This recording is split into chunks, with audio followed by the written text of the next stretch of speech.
Alright guys, real quick, just updated some of the stuff I've gotten over the last 2 weeks here and there. I ended up at a Goodwill, and it was the strangest thing because, like, I got into the parking lot, walked into the Goodwill, and walked straight to this, almost like it was calling me. It was very spiritual. When I was a kid, TBS showed this movie all the time. I kind of consider it king of the B movies. There's actually two classes of B movies. You got B movies where they're sort of famous because of the volume and the longevity of the people who made them. You know, Roger Corman, Ed Wood, Russ Meyer. And then you got the B movies where you're like, who in the hell made this and why? And this one was like just a little bit more money, or just a little bit more anything, and it could have been epic. But I like it. Hawk the Slayer on VHS. Alright, I may put a link in down below for you to see the trailer to this movie, because wow, you know.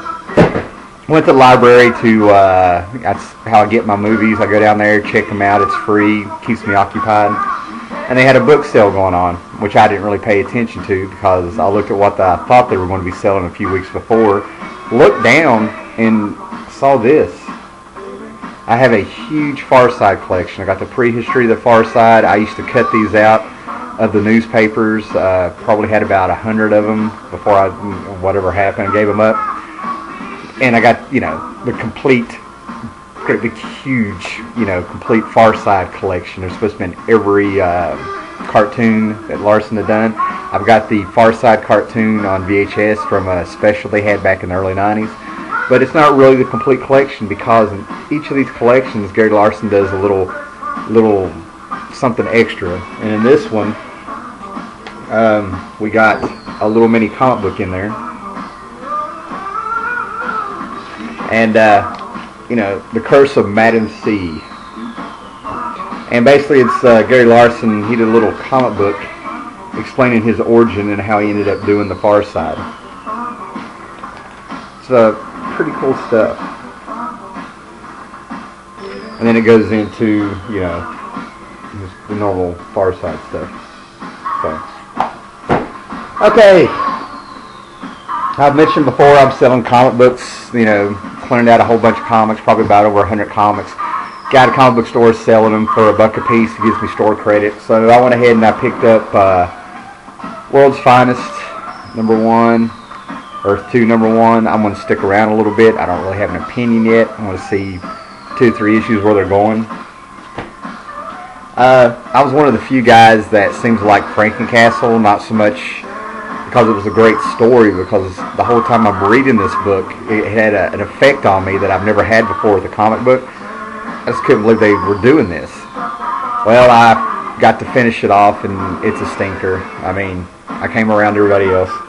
But what I found out is that I'm a little bit of a completist, and the book crossed over with Dark Wolverine. So I got the number 88 and number 89 that crosses over with it. Yeah. I'm going to change music, excuse me.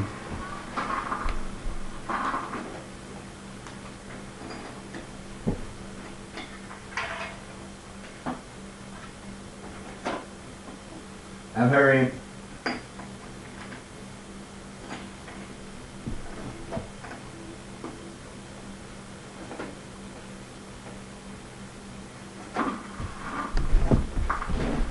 Appreciate you waiting. So anyway, this next one I was real excited to find. This is the collected edition of Manhunter by Archie Goodwin and Walt Simonson. This was a backup feature in Detective Comics in 72 and 73. I'm assuming it's everything they did, which I'm real excited to finally read, because this book won award after award after award. So it's a little hidden treasure you don't hear a lot of people really talking about unless they were there. Okay. I was about to do a review of some Superman books, a few things that might have been overlooked over the glut of comics that came out in the 90s and stuff like that. Because, you know, there's so much Superman stuff out there, but all the Superman books, 92 maybe, all the Superman books crossed over, and had like a mini crisis. It was Panic in the Sky. Brainiac was the big villain. And I'll probably still do a review now that I have all of them, because when I started reading through the books, I found out there was an epilogue, so I didn't have them all. And this is what I'm saying. These pickups I'm getting now, these are odds and ends I needed, and it was just weird to find them all at once, because I've been looking for some of them quite a long time. The Dark Wolverine books, Panic in the Sky epilogue, quite a few other things here, such as Garth Ennis #1 Punisher, where he kind of saved Punisher from the god-awful Marvel Knights book, where he became an agent of heaven or something, returning to being the Punisher. I had it, sold it, could not believe I found the #1 again. Okay, I couldn't believe I found these so cheap. This is Doom Patrol 21, 22, Garth Ennis's first, first issue as a writer on Doom Patrol, and he was doing this as Animal Man. He was doing this at the same time he was doing Animal Man, and he just really took this book places you just never would have thought. He actually made them creepy, really good stuff. Found them cheap. This is probably my third copy of this, and maybe my second of this. Just amazing stuff. Now, I've had this book probably 12 years. I think this was an Elseworld Tales that came out early 90s, and it's Robin 3000. I refused to read issue 1 because I wanted #2. I figured I'll find it for $1 with no problem. Nah, but I found it with this collection, so now I get to read it. So I finally flipped through the first 3 or 4 pages, and from what I can tell, it's year 2999 on New Year's Eve. Earth's been fighting an alien invasion for 5 years, and a couple months ago they found out that Batman and Bruce Wayne were the same person. So they kind of mentioned that the legacy of Batman has carried down through the generations. It never stopped.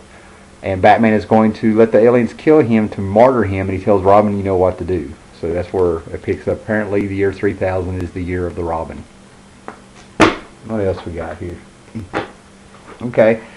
This is a square-bound edition of Comics Interview, which was a magazine in the 80s and 90s, and they interviewed comic artists, and they went a little bit more in-depth, and it was more journalistic-driven than, pop culture-driven and stuff. I mean, it was good stuff.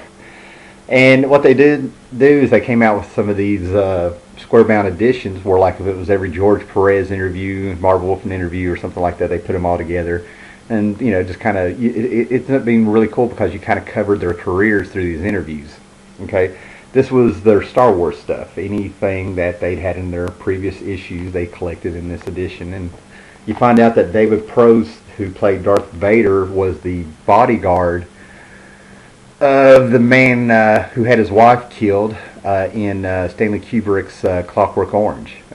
He was the old man, and at the end of the movie, Michael McDowell ends up back at the old man's house after being beat up by his friends and not having the ability to do violence. It makes him sick.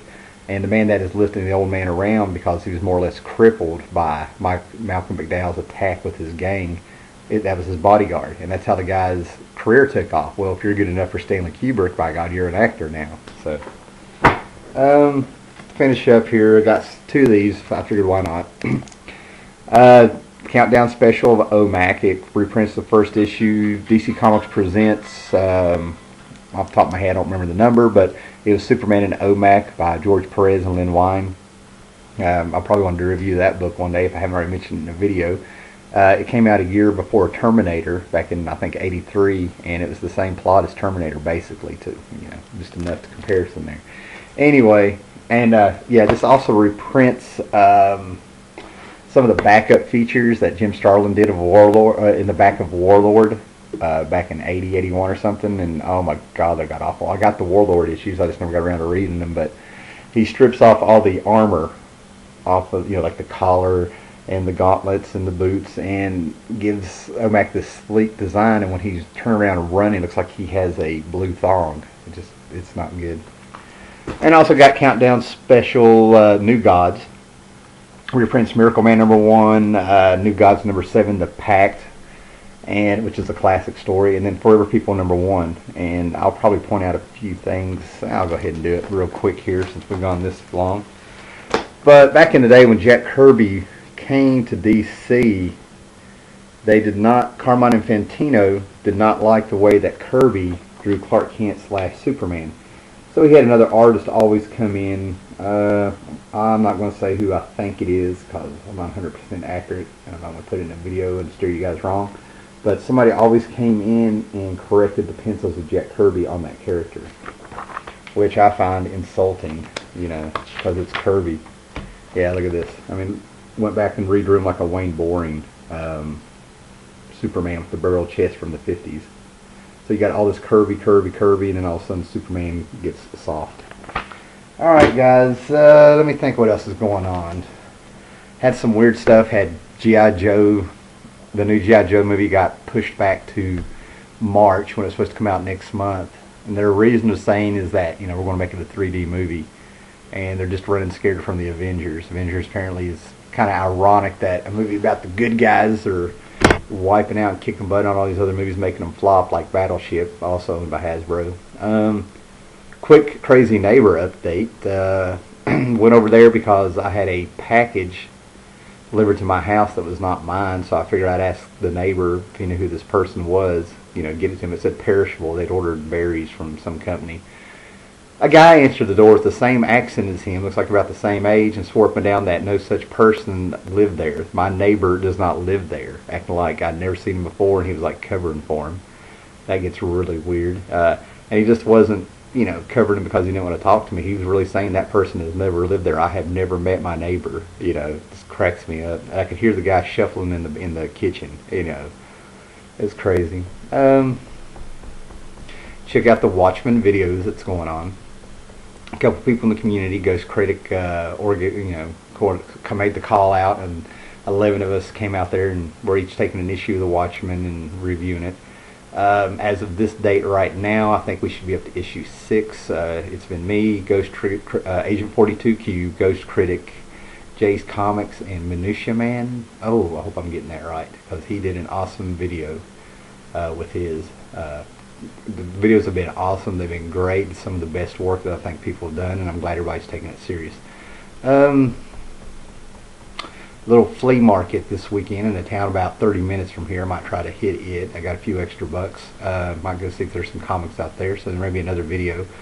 And I'm thinking about doing a little project just to kind of play around with, you know, do something a little different here on YouTube since I got some free time. I think that's it. Thanks for hanging in. Bye-bye.